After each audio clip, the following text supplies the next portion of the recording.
Welcome back to Inside the Philippines. I'm glad you're here. Most of the stories we tell on this channel follow a familiar shape. Man gets lonely. Man finds a channel like this one, or a website, or a forum. Man books a flight. You know the shape. You've probably seen it play out a dozen times already, maybe in someone else's story, maybe in a quiet corner of your own thinking that you haven't fully examined yet. But every so often, we get a story that doesn't fit the shape. And those are the ones I want you to pay attention to, because they're the ones that can happen to men who think they're too smart for the usual shape. Today's story comes from Kiran Doyle. He's 54 years old. He's from County Roscommon, in the rural west of Ireland, a part of the country where the sky is enormous and the weather is reliably brutal, and men tend to say very little about how they're feeling and mean quite a lot by it.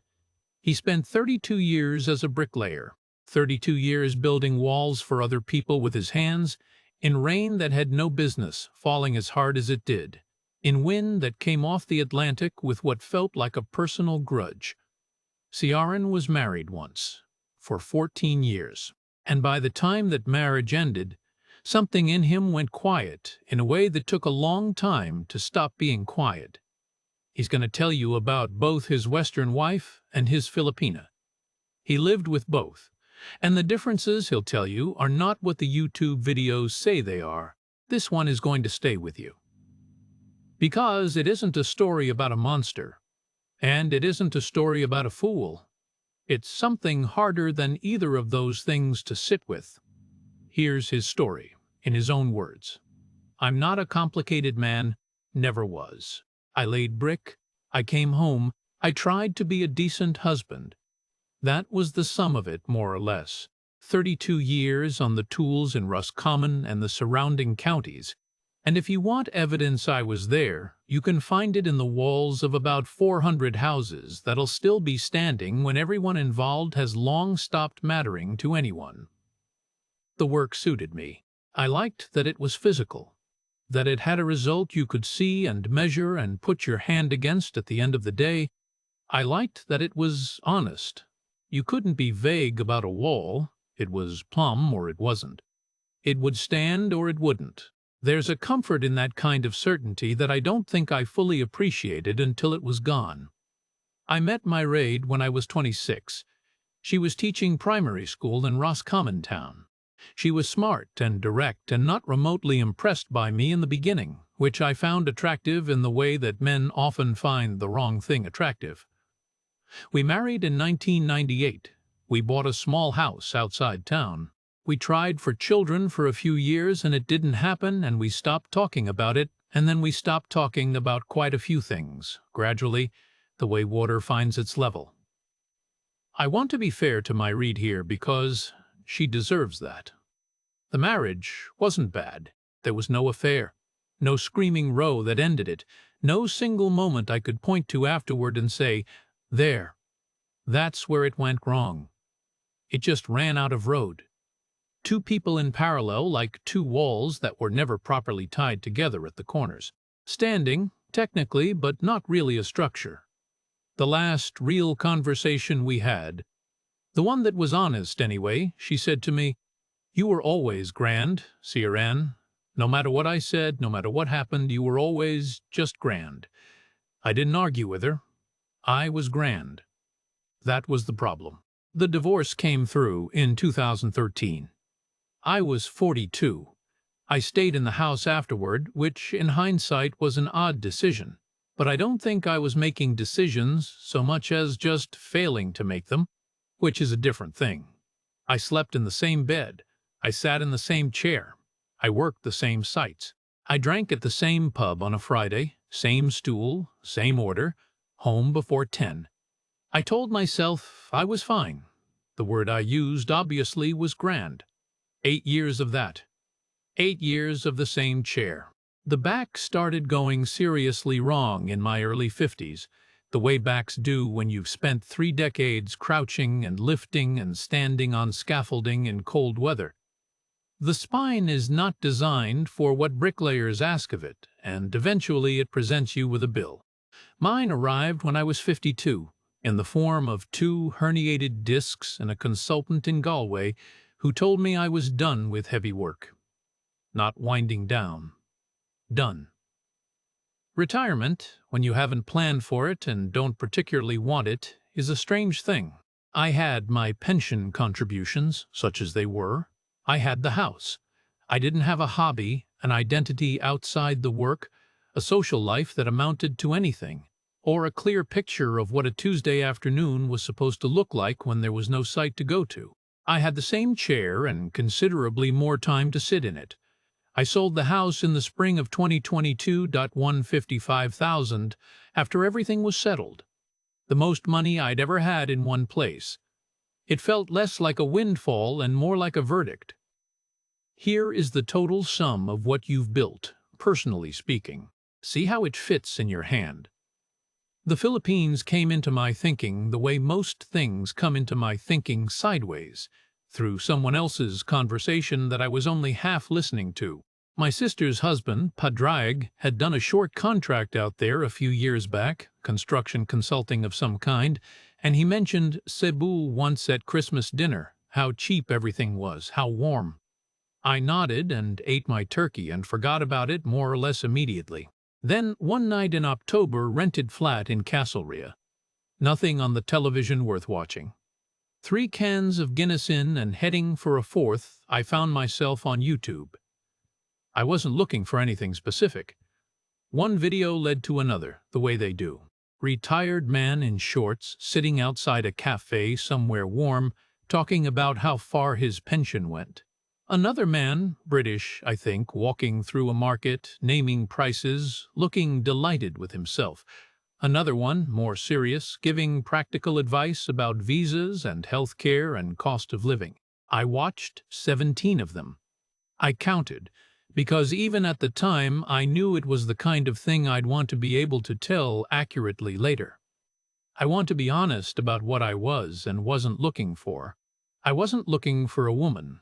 I know that's what men say and I know how it sounds, but I mean it in a specific way. I wasn't on any dating site.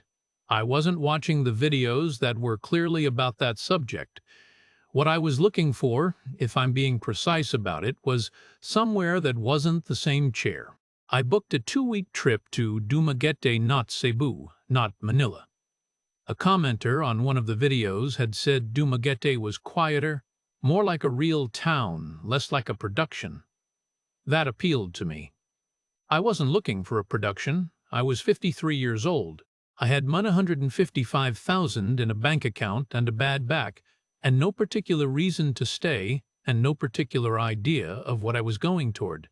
I booked the flight on a Wednesday evening and felt, for the first time in longer than I could accurately measure, something that was adjacent to looking forward to something. That feeling, I now know, was the beginning of the whole business. But I'm getting ahead of myself. I'll start at the start. Nobody warns you about the heat in a way that actually prepares you for it. You read about it, you're told about it, you nod and say, yes, I know, it'll be warm. And then you walk out of Francisco Bangoy Airport in Davao after your connecting flight, and the air hits you like something physical, like a wet towel wrapped around your head, and you think, right, that's what they meant. I'd flown into Davao because it was cheaper from Manila, and Dumaguete was a short hop from there. 3 flights in total, Knock to Dublin, Dublin to Manila, Manila to Davao, then a small propeller plane that made sounds I didn't find reassuring. 20-something hours of travel. And I arrived at my guest house in Dumaguete at 11:30 at night, local time, disoriented enough that I sat on the edge of the bed for 10 minutes, trying to remember what day it was in Ireland. Dumaguete is not what I expected, though I'm not sure what I expected exactly. It's a university town on the eastern coast of Negros Oriental. Not large, not flashy, not the kind of place you see on travel posters. The boulevard runs along the sea, and in the evenings people walk it the way people in Irish towns walk the main street, just for the sake of moving. There are students everywhere. Tricycles buzzing around like loud insects. The smell of grilling meat from the stalls that set up along the waterfront at dusk, I saw and fish balls over charcoal, mixed with diesel and salt air. It wasn't beautiful in a postcard way. It was alive in a way that Castle Ria, in February, is not particularly alive. I spent the first few days doing what I told myself I was there to do. I walked. I ate. I found a small carenderia near my guest house where a 20 plate of pork adobo and rice, that's about two, was the best value I'd encountered in my life. I drank San Miguel on the boulevard in the evenings, watching the sky go extraordinary colors over the water, and I thought, well, this is something. I want to be clear that the first week was genuinely just that. Tourism. Observation. Observation. I was taking stock of a place the way a builder surveys a site before he decides whether there's anything worth doing with it. No agenda beyond that. The second Sunday, I went to Mass. I want to explain this because it might sound calculated, and it wasn't. I'm not a particularly religious man. I was raised Catholic in the way that most people of my generation in rural Ireland were raised Catholic. It was the water you swam in, not a thing you chose. I drifted from it over the years without making any formal decision to drift. But I'd walked past the Dumaguete Cathedral a few times, and it was a proper church, solid stone, the kind of building that communicates a certain permanence. And I suppose I found that reassuring after a week of heat and noise and unfamiliarity. Something that looked the same as home. I sat at the very back. There were perhaps 200 people in the pews, and I was the only Kano among them, which I was aware of in the way you're aware of being the tallest person in a room. The Mass was mostly in English with Tagalog mixed in, which surprised me. The singing was better than anything I'd heard in any church in Roscommon. People were dressed properly, formally, like Sunday still meant something. I found it settling. I noticed her because she was in the row 2 ahead of me, and she was actually praying. I don't mean going through the motions. I mean her eyes were closed and her lips were moving slightly, and she had the focused stillness of someone who believed the conversation was two-sided. In a church full of people, that particular quality of attention is visible. It stood out to me. After Mass, I stood on the steps in the sun doing nothing in particular, not quite ready to go back to the guest house. She came up behind me, not from the side the way people do when they want to seem casual. Directly, she said, "Are you all right? You looked a bit lost in there." She was 38, though I didn't know that yet. Small, neatly dressed in a pale blue blouse, serious face, dark eyes. She wasn't smiling in that bright, performed way I'd been half expecting from the videos I'd watched. She just looked like someone who'd asked a genuine question and was waiting for a genuine answer. I said I was fine, just visiting, didn't know many people.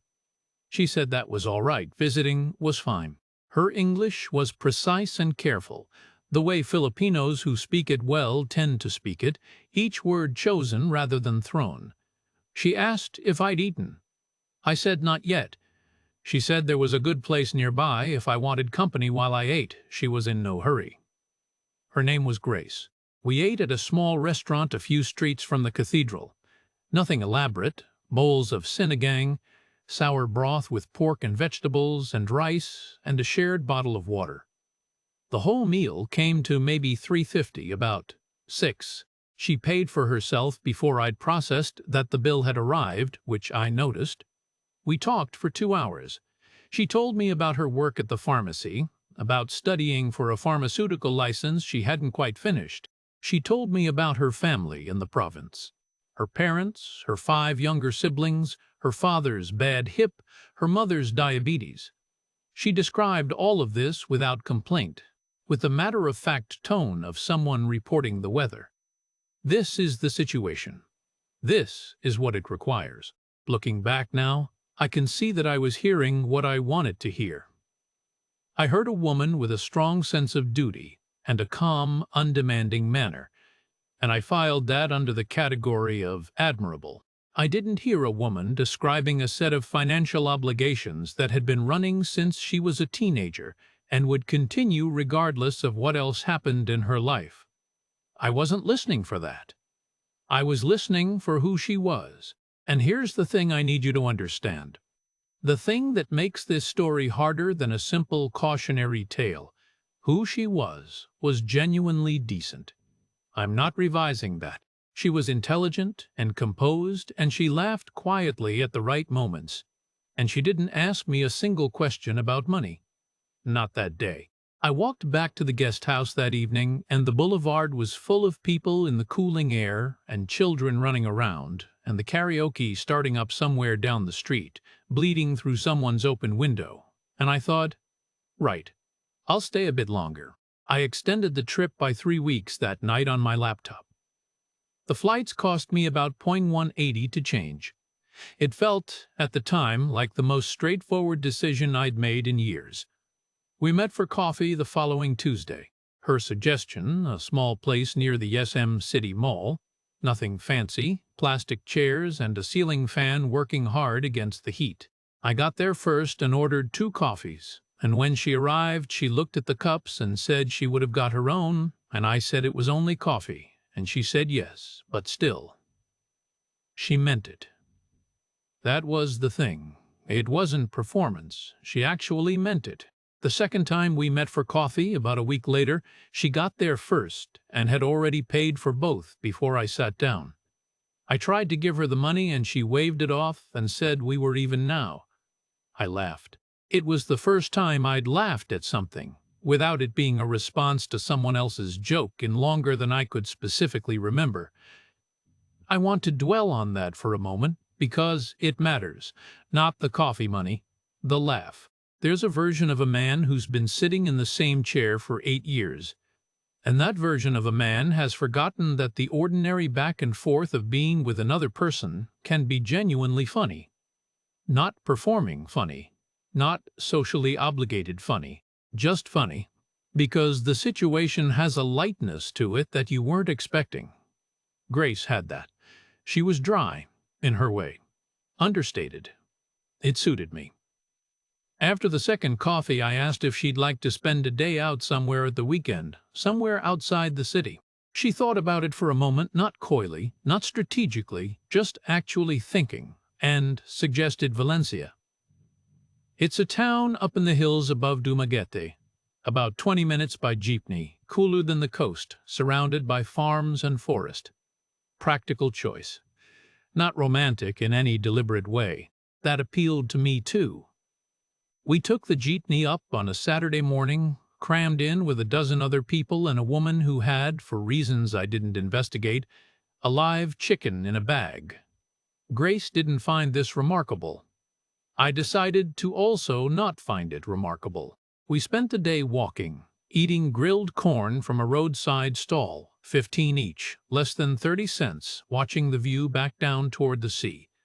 She pointed out her family's province in the middle distance, a vague gesture toward green hills to the north. Said her parents had lived there her whole life. Said she went back every weekend she could. That was when she told me properly about the family. Not all at once, not as a speech. It came out gradually over the course of the day, the way these things do when someone is talking naturally rather than presenting a version of themselves. Her father, Lito, had a bad hip that had never been properly treated. The surgery he needed cost around $180,000, roughly $30,000, and there was no realistic path to that money on a provincial income. Her mother, Corazon, was managing diabetes on medication that cost $2,500 a month, about $40, which on good months she could cover, and on bad months she couldn't. There were 5 siblings, 2 brothers and 3 sisters, ranging in age from 22 down to 16. The youngest 2 were still in secondary school. Rodel, the second eldest at 22, had started a business course at Silliman University. But fees were a constant struggle. Grace sent money home every payday. Not everything, but most of it. She told me all of this the way my mother used to talk about looking after my grandmother in her last years. Not asking for sympathy, not looking for a reaction. just explaining the shape of her life so I'd understand what I was looking at. I told myself this was admirable, and it was admirable. That's the complicated part. It genuinely was. There was a moment on the hillside above Valencia when I thought about my Riyadh. I thought about the texture of our marriage, which was two adults living alongside each other, each managing their own interior life, each more or less self-sufficient, neither particularly dependent on the other for anything beyond company, and the administrative convenience of sharing a house. It had felt, at the time, like equality. Looking at Grace, at the way she described her mother's medication schedule with the same calm precision I used to read off a spec sheet, at the way she talked about Rodell's college fees as simply another set of figures she was responsible for managing, I felt something that I can only describe as recognition. This is what caring about people actually looks like, organized around others rather than alongside them. I know now that I was making an error. I was comparing the wrong things. I was comparing two women's personalities when I should have been understanding that the structural realities of their lives were simply not comparable, and that those realities were going to follow Grace into any relationship she ever had, including with me. But I wasn't thinking in those terms. I was thinking, this is different. This is real. I extended my stay again before I left that weekend. The costs up to this point were modest and felt more modest still when I considered what they were buying. A few weeks of dinners I always paid. She never objected after that first coffee, which, in hindsight, I should have thought about more carefully. A day trip to Apple Island, the marine sanctuary south of Dumaguete, which cost us a combined $2,400, about $38 for the boat and the dive guide and the fish we ate on the beach afterward. One visit to her parents' house in the province, where I brought a bag of groceries, rice, cooking oil, canned goods, some biscuits for the younger ones that came to $700-800, about $29. Her mother thanked me with what felt like 3 times the appropriate amount of gratitude for a bag of shopping, which I found touching. I told myself that was simply how Filipinos expressed appreciation. I wasn't wrong about that. I just didn't think hard enough about what it meant that 1-800 worth of groceries warranted that level of response. Total for the extended trip, across the additional 3 weeks, roughly 1-800 all in. Flights, accommodation, food, the day trips, the groceries. I'd have spent more than that on a fortnight in Tenerife, watching it rain from a hotel bar and feeling nothing in particular. I flew home in the 3rd week of March. Grace came to the airport. She didn't have to. It was early, and she had work, and she stood on the departure side of the barrier and said, "I hope you come back sometime. Not please come back, not I'll miss you. Just I hope you come back sometime." Like she was leaving the door open without making demands about what I did with it. I drove from Dublin Airport back to Castlerea in the rental car, and the Roscommon fields were gray and wet, and the sky was the color of old cement, and I thought, yes, I'll come back. I didn't know yet what coming back would cost me. I thought I did. I was wrong by a considerable distance.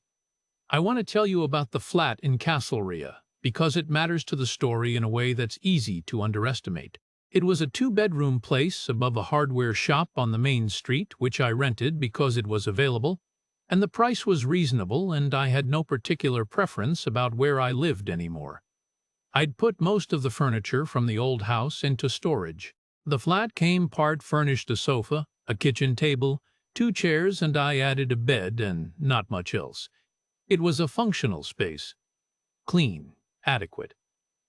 It looked like what it was, which was somewhere a person was staying while they figured out what came next. Then Grace started sending good morning messages. Not every morning at first, just occasionally. A short text via WhatsApp with a photograph attached, the view from her window, or the lunch she'd made at the pharmacy, or one of her younger sisters pulling a face at the camera. Nothing that required a response. Just a small indication that somewhere, someone was thinking about the fact that I existed. I responded every time. Within a few minutes, usually. I'm not sure I was aware at first of how quickly I was reaching for the phone. The video calls began about 2 weeks after I got home. I suggested 9 o'clock on a Tuesday evening, which was 4 in the morning her time. I want to be very clear about that. I set the hour. She didn't ask me to call at 4 in the morning. I'm the one who looked at the time difference and picked a time that suited me without thinking properly about what it meant on her end. And she just said, yes, that's fine, 9 o'clock. She always answered. I never once called and got no response. The calls gave the day a destination. That's the simplest way I can describe it. I found myself, after a while, doing things during the day that I'd have something to tell her about at 9 o'clock. I walked more. I read a book, which one hadn't done in years, specifically so I'd have something to say that wasn't just a report on the weather and whatever I'd eaten for dinner. I cleaned the flat before the calls, tidied the kitchen, straightened things that didn't need straightening. She was sitting in her bedroom in the dark at 4 in the morning, and I was cleaning the kitchen in Castlerea so it looked respectable on camera. I noticed that now. We talked for an hour most evenings, sometimes longer. She told me about her days at the pharmacy, about her mother's latest blood sugar readings, about Rodell's coursework, about her youngest sister Marites, who wanted to be a nurse and needed to pass her entrance exams.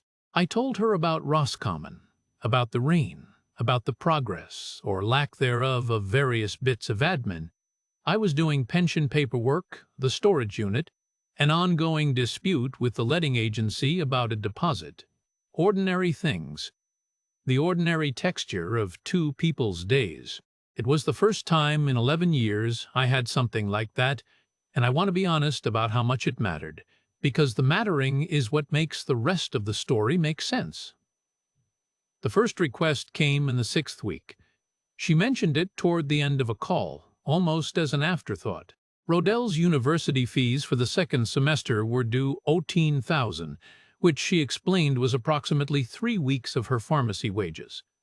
She'd been putting aside what she could, but she was short. She said she shouldn't have mentioned it. It wasn't my problem. She'd figure it out. She moved on to something else.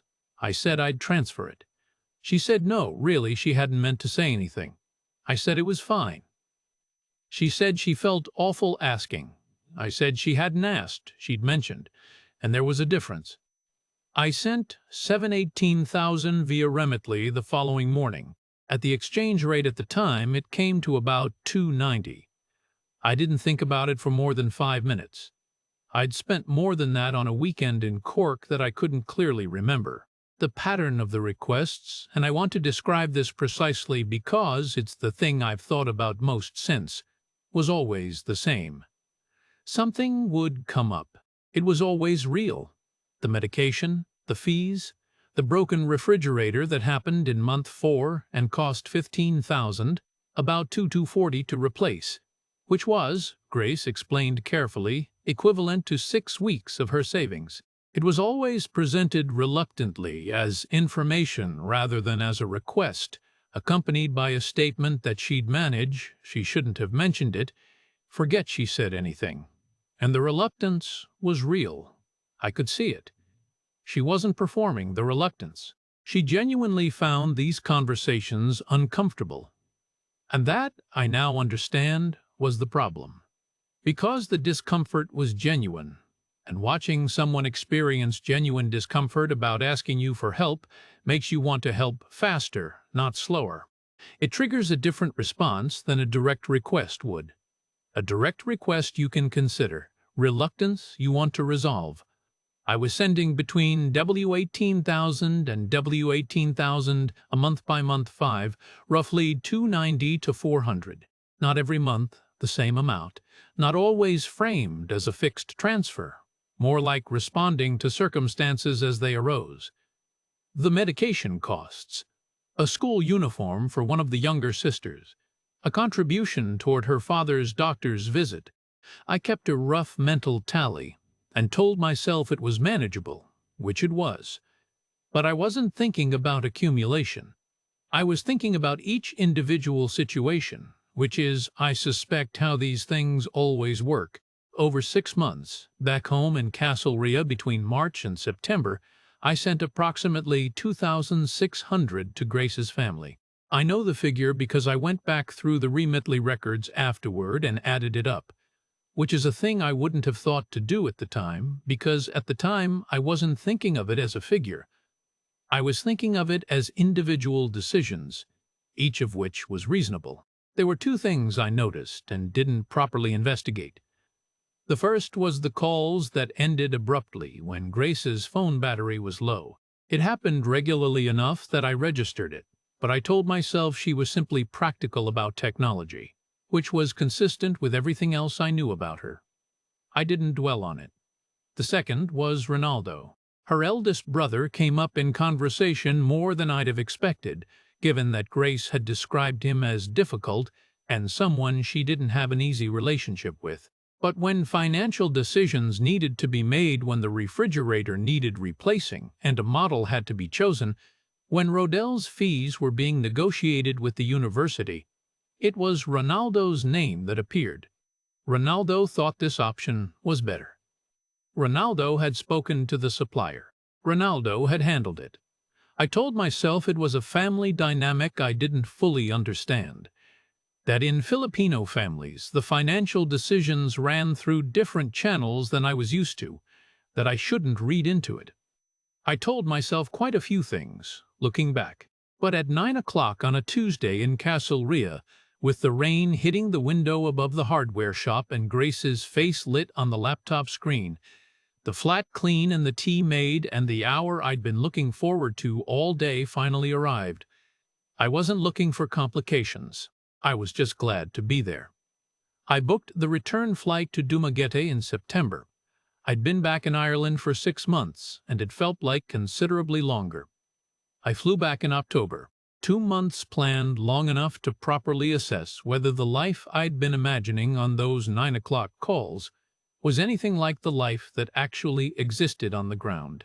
I'd rented a small apartment near the boulevard this time rather than the guest house, which felt like a statement of some kind, though I wasn't sure what kind exactly. Grace met me at the airport in a tricycle she'd arranged. She was standing outside arrivals in a yellow blouse, and she looked exactly like her video calls, which sounds obvious but isn't always the case, apparently, from what I've since read. I was glad she looked like herself. We ate lunch at a place near the market, pork carre, a rich stew in peanut sauce that I'd never had before, with a side of fermented shrimp paste called bagoong, that Grace insisted I try, and, I'll be honest, it's an acquired thing. She was pleased that I tried it. Small moments, but I remember them. 3 days after I arrived, she told me her family wanted to welcome me properly. There was going to be a gathering at the family home in the province that Sunday. I said that sounded good. I didn't fully understand what a gathering meant in that context. We took a provincial bus out on Sunday morning, about 40 minutes, then a habal, one of those motorcycle taxis that will take you down roads that have no business being described as roads, another 20 minutes into the hills. The house was a single-story concrete block structure with a covered porch and a yard, modest but solid, the kind of construction I could read like a book. There were cars parked along the track outside, and I could smell the lechon before we arrived, a whole roasted pig on a spit over coals, which takes most of the night to prepare and signals a significant occasion. There were approximately 30 people in that yard, maybe more.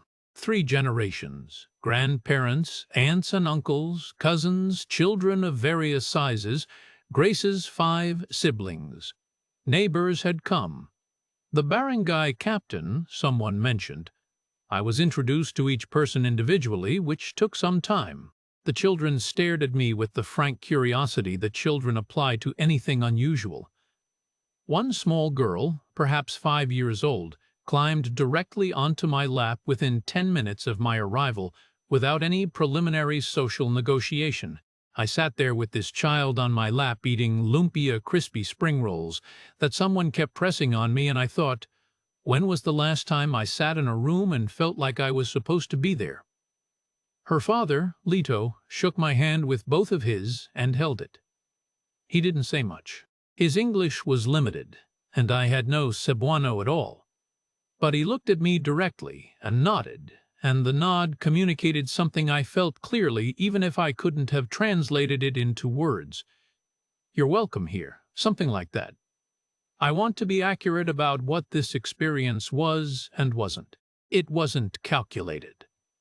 I'm not saying 30 people showed up and performed warmth at me as part of a scheme. The warmth was genuine. The food was extraordinary.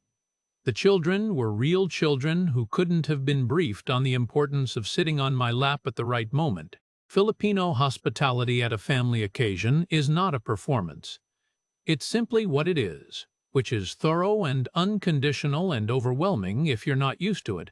What it also was, whether anyone intended it or not, was the most effective possible way to make a man feel that he belonged to something. And I hadn't belonged to something in a very long time. The proposal happened 11 days later. I want to be clear that I didn't plan it. We were walking back from a friend's house in the evening, the air finally cooling after the day's heat, and we stopped outside a small sari-sari store, one of those neighborhood shops that sells everything from shampoo sachets to San Miguel, about the size of a large wardrobe, and Grace bought 2 bottles of cold water, and we stood there drinking them on the pavement in the dark, the store's single fluorescent light buzzing overhead, and I said, "I think we should get married." She looked at me for a long moment.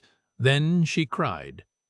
Not dramatically, just quietly, in the way of someone who'd been carrying something for a long time and had just set it down. I want to compare this to my Reed's proposal, because this is supposed to be a comparison story, and I haven't done enough of that. When I'd proposed to my Reed in 1997, it was planned a restaurant, a ring I'd saved for over 4 months, a speech I'd rehearsed. She cried too, but it felt like an event we were both attending, a significant occasion we'd both dressed for. The Grace proposal was nothing. Plastic chairs outside a corner shop, 2 bottles of water, no ring, no speech. And it felt more real. I've thought about why that is, and I don't have a clean answer. Maybe it's because I was 53 and the theater had gone out of me. Maybe it's because Grace was the kind of person things felt real around. Maybe I was just very tired of performing and she was simply there. I don't know. I'm not sure it matters now. Before I left at the end of the 2 months, I had what I thought of as a practical conversation. I'd looked at her mother's house with a builder's eye, and it needed work. The roof sheeting was rusting in 2 sections. There was rising damp in the back wall. One of the window frames had rotted through. I'd seen worse, and I'd seen worse fixed. I told Grace I wanted to help with the repairs. She said I didn't have to. I said I wanted to. We agreed on $75,000 for a proper roof replacement and the window work about $6,000, and I transferred it to Corazon's account before I flew home. It felt straightforward. I was a builder. This was a building problem. I understood it completely. What came next was the thing I understood less completely, though I told myself otherwise. A few weeks after I got home, Grace mentioned the land. Her family had a plot, the land the house sat on, plus a second adjacent lot that had been in the family for 2 generations. The plan, she said, had always been to build a proper house there eventually, not just repairs on the old one, something proper, something that would last. I drew the plans myself over 3 evenings at the kitchen table in Castlerea. 3 bedrooms, decent foundations, proper drainage, a covered porch. Nothing elaborate, just solid. The kind of house that would still be standing in 40 years, which is the only kind of house I know how to think about. I should tell you that I couldn't own the land. Foreigners cannot own land in the Philippines. I'd read enough to know that much.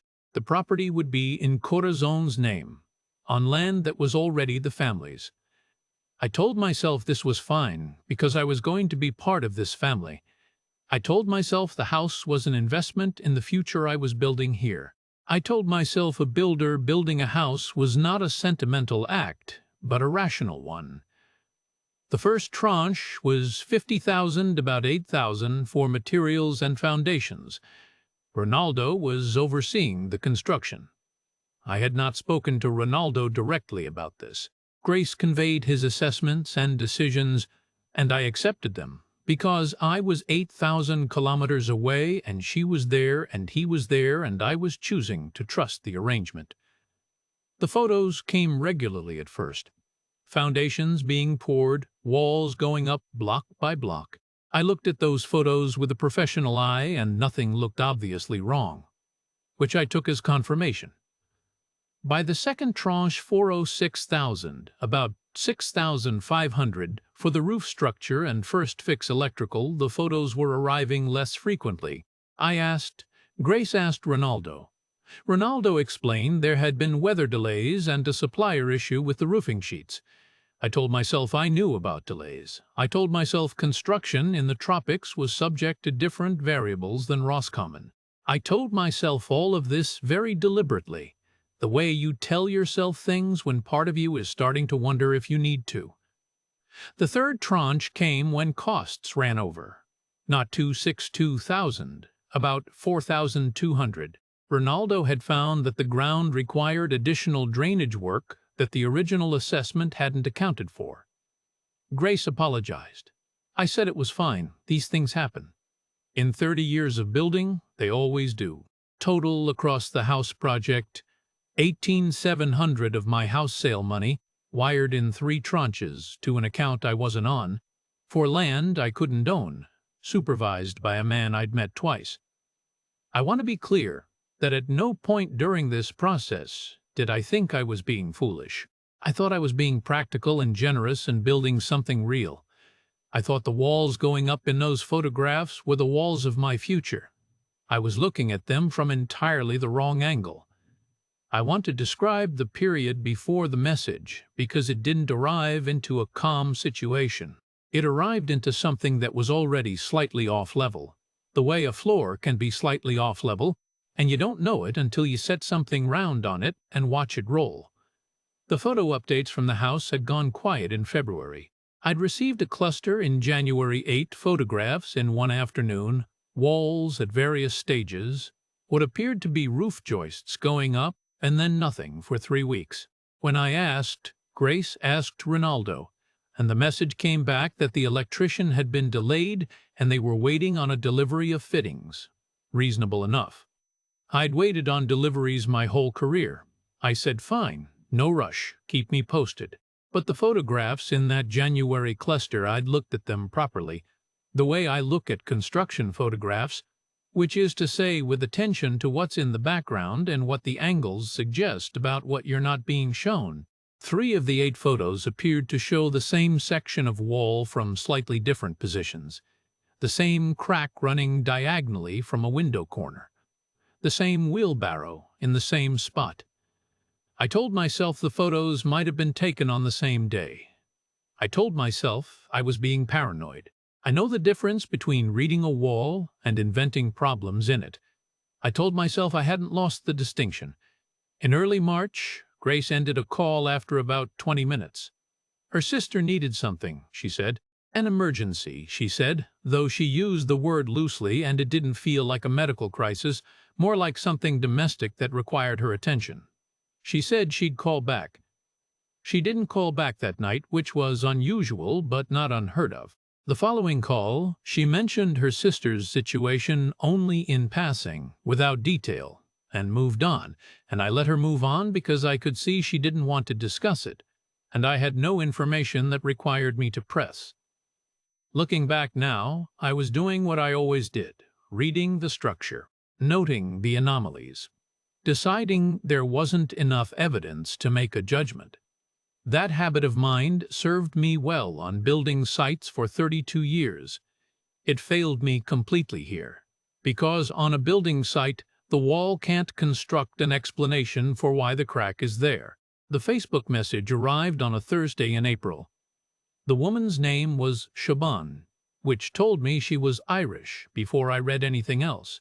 She was married to a man called Declan, who worked in marine logistics out of Cebu, and she was part of an expat network I hadn't known existed and hadn't joined Irish and British people scattered across the Philippines, connected through Facebook groups and WhatsApp chains, the way emigrant community ties have always connected, passing information and warnings, and occasionally each other's stories.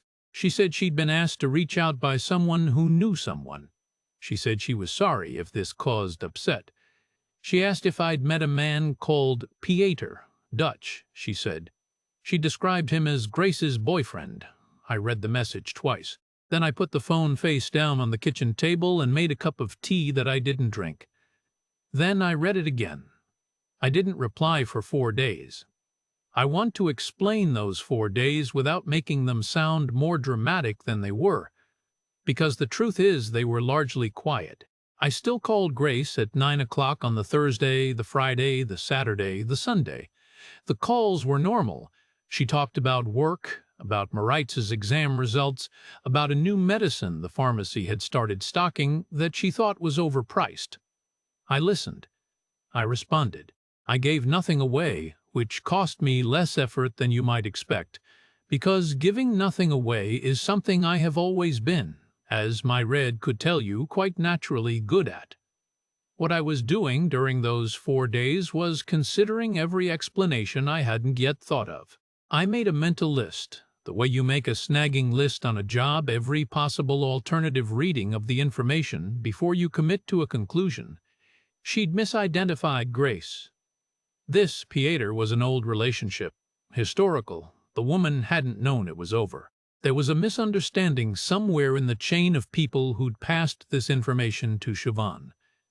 The message was malicious, sent by someone with a reason to cause trouble I wasn't aware of. I worked through each one carefully. I gave each one a fair hearing. After 4 days, I had to accept that I'd run out of explanations I found credible. There weren't enough of them, and the ones that remained required coincidences I wasn't prepared to rely on. On Monday evening at 9 o'clock, I called as usual. We talked for a few minutes about nothing in particular. Then I said, "Who is Pieter?" There was a silence. Not a long one. 4, 5 seconds. But I've thought about those seconds more than I've thought about almost anything else in this story. Because in those seconds I was still, technically, in the position of a man who might be wrong. The silence ended that. Whatever she said next, and she said quite a lot, she didn't say, "I don't know what you're talking about." She said, "I can explain." And then she did explain, in the way you explain something when the explanation is true but insufficient. Pieter was Dutch. He'd been sending money for 14 months. He'd visited twice. He believed, she said, and her voice was quiet and distressed in a way I believed was genuine, he believed they were engaged. She cried. She said she hadn't meant for it to become what it became. She said her family's needs were larger than one person could cover. She said the pressure had been enormous. She said she knew this was wrong. She said she was sorry. She said all of this with what appeared to be real anguish, and I sat there in the kitchen in Castlerea and I believed the anguish was real. I want to be precise about that. I think the distress was genuine. I think she was genuinely sorry. I also think that genuine distress and deliberate deception are not mutually exclusive, and that understanding this is one of the harder things I've had to sit with since. There was a moment, and I'll tell you about it honestly because it's the part that's most difficult to say, where I very nearly said, "Ah, look, we'll sort it." That was my instinct. That's what I do. That's what I have always done, faced with a problem that can technically be managed if everyone just agrees to manage it. Grand, I would have said. We'll sort it. I didn't say it. I don't know precisely why. Maybe I'd finally run out of grand. Maybe I'd spent enough of my life being the man who made no scene and decided that this, of all the moments that deserved one, was at least worth a silence. I said, "I have to go now." And I hung up. She called back twice that night. I watched the phone ring both times without answering. Then I went to bed, which sounds inadequate to the situation but was the only thing I had available to do. I sat in the dark of the kitchen for a long time first. That part is true. One didn't call Grace back the following evening, or the one after. The good morning messages kept arriving for about a week, and then they stopped. I didn't block her. I just didn't respond. I don't know what I'd call that as a decision. It was more like choosing not to make one, which I recognize is a habit of mine that I haven't entirely broken. But I didn't say we'll sort it. That much I managed. So, the tally. I went through the Remitly records, the bank statements, the flight receipts. I did it the way I used to do. End of job costings methodically, without editorializing. Just establishing what the numbers actually were rather than what I'd been telling myself they were. It took about an hour. I made tea. I wrote the figures down on the back of an envelope because I didn't have a notepad to hand, which felt appropriate somehow. The back of an envelope is about the right scale for this kind of accounting. The monthly support across the long-distance period, number 6, 2,600. The roof repair before the house project began, 6,000. The house tranches, 7,700. 3 flights, because I'd extended the second visit, roughly 2,400. Accommodation on the second trip, the apartment rather than the guest house, about 900. Day-to-day spending across both visits, the meals and the day trips and the groceries and the various small things. I estimated 8,400, probably conservative. Total, 32,000, give or take. I looked at that figure for a while. Not with shock. I'd known roughly what it was. I'd just never added it up precisely. What I felt was something more like recognition. The way you feel when you find a crack in a finished wall that you'd been trying not to see. There it is. That's the number. 32,000 euros is not nothing. For a bricklayer from Roscommon with a bad back and no pension to speak of beyond the state contribution, it is a significant fraction of what I have. It's roughly 20% of the house sale money. It's the difference between having enough to be comfortable and having enough to be comfortable with a margin. It's the margin. I thought about Peter briefly, the Dutch man. I considered reaching out. I had a name. I could have found him, and then I decided against it. What would I have said? What would he have done with the information that would have made either of us feel better? He was a stranger to me in every sense. I hope he found out some other way. I hope it was less expensive than mine. What I lost that was harder to put on an envelope. 18 months of evenings that had a point. That's the loss I've thought about most, more than the money. Because the money was mine to lose, and I lost it through choices I made with what felt like clear eyes, and I can account for that. But the 18 months, the 9 o'clock calls, the books I read so I'd have things to tell her, the cleaned kitchen, the sense of being someone's first thought in the morning that was something I hadn't had in 11 years and thought I'd found again. That version of myself that had briefly returned. The one that could laugh at something without being asked to. I don't regret feeling it. I want to be clear about that. The feeling was real. What it was built on is the problem. Now, the title of this video promised you a comparison. I've told you my story, and you've heard both sides, my Ray and Grace, 14 years and 18 months. The marriage that ran out of road, and the relationship that was never quite what I thought it was. So let me give you the comparison properly, because it's the thing I've spent the most time thinking about since April. The YouTube videos that make this comparison, and there are hundreds of them, I watched enough to know they focus on the wrong things.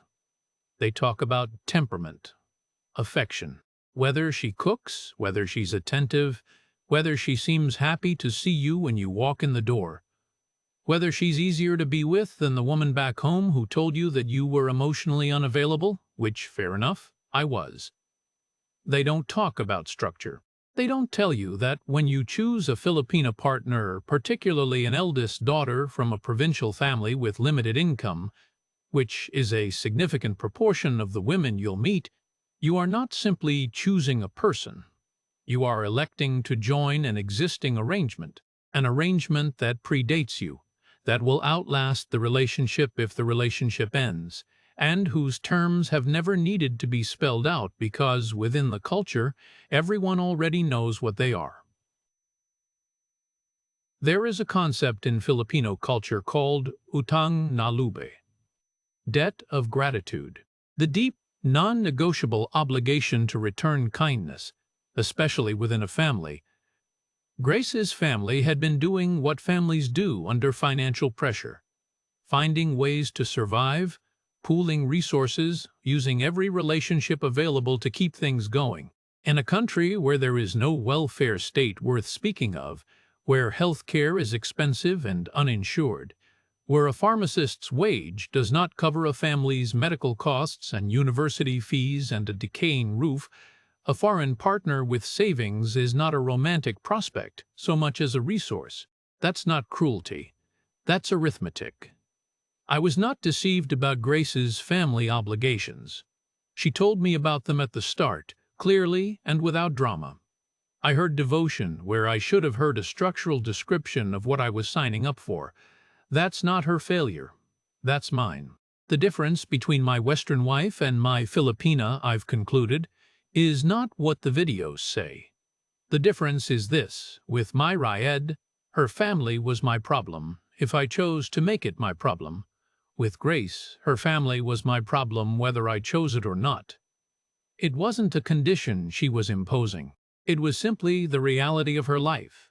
And she'd told me what her life was, and I'd decided to hear something else because what I heard was easier to fall in love with. If you're watching this and thinking about going to the Philippines as a retirement destination, as a place to find connection, as somewhere that isn't the same chair, I'm not telling you not to go. I'm telling you to go educated in a way I wasn't. Learn what utang na lube actually means before you sit across from a family at a gathering with a roasted pig and 30 people who've all come to say hello to the Kano. Understand what it means to be the only foreigner at that table and have the eldest daughter's father hold your hand in both of his. Understand that the warmth is real, and understand that the obligation is also real. They are not in conflict with each other. They coexist. And if you can't hold both of them at the same time, you will be confused, and then you will be poorer. I'm back in Roscommon, still renting the flat above the hardware shop. The back is still bad. I have 225,000 remaining, which is enough to be careful with and not enough to be careless with, which I suppose is a reasonable description of where I've always been. A man at my old pub asked me recently if I was grand. I said I was, actually. And for the first time in a while I think it might be true. Not in the old way, the way that meant I hadn't checked. In the other way. The way that costs something to say and means it. That's Kiran's story. Here at Inside the Philippines, we hear a lot of stories. Some of them are simple. Man trusted the wrong person. Money moved in one direction, lesson learned. Those stories matter. But this one is more complicated than that, and I think the complication is worth sitting with. Grace was not a villain. She was a 38-year-old woman who had been supporting her entire family since she was a teenager, in a country with no divorce, no safety net, and a cultural expectation that the eldest daughter carries what the eldest daughter carries until it no longer needs carrying. She found a way to carry more of it. That's not admirable, given what it cost, Kiran. But it's not monstrous either. It's the arithmetic of poverty and obligation, and the Philippines is full of it. Kiran was not a fool. He was a lonely man, in his 50s, with money in his account and a capacity for feeling that had been dormant for 11 years, and he walked into a situation he didn't have the cultural literacy to read. He heard what he needed to hear. He sent what he chose to send. He made the same mistake that men who consider themselves too smart for this channel make, which is to believe that because they know the shape of the story, they're exempt from being in it. If you're thinking about the Philippines, we're not here to tell you to stay home. We're here to tell you to go with your eyes open. Read about Utang na Loob. Understand why the eldest daughter matters so much in a family like Grace's. Talk to expats who've been there for years, not months. And be honest with yourself about what you're looking for. Because the Philippines will give you whatever you bring with you, your hope, your loneliness, your money, your second chances, and it will work with all of it. That's what this channel is for. Not to frighten you off. To make sure you know the job description before you apply. Thanks for being here. If Kiran's story is close to your own, you can share it with us. The link is in the description. If you haven't subscribed yet, please do. And if you're watching this at 9 o'clock on a Tuesday evening from somewhere that isn't the same chair we see you, take your time. This is Inside the Philippines. We'll see you in the next one.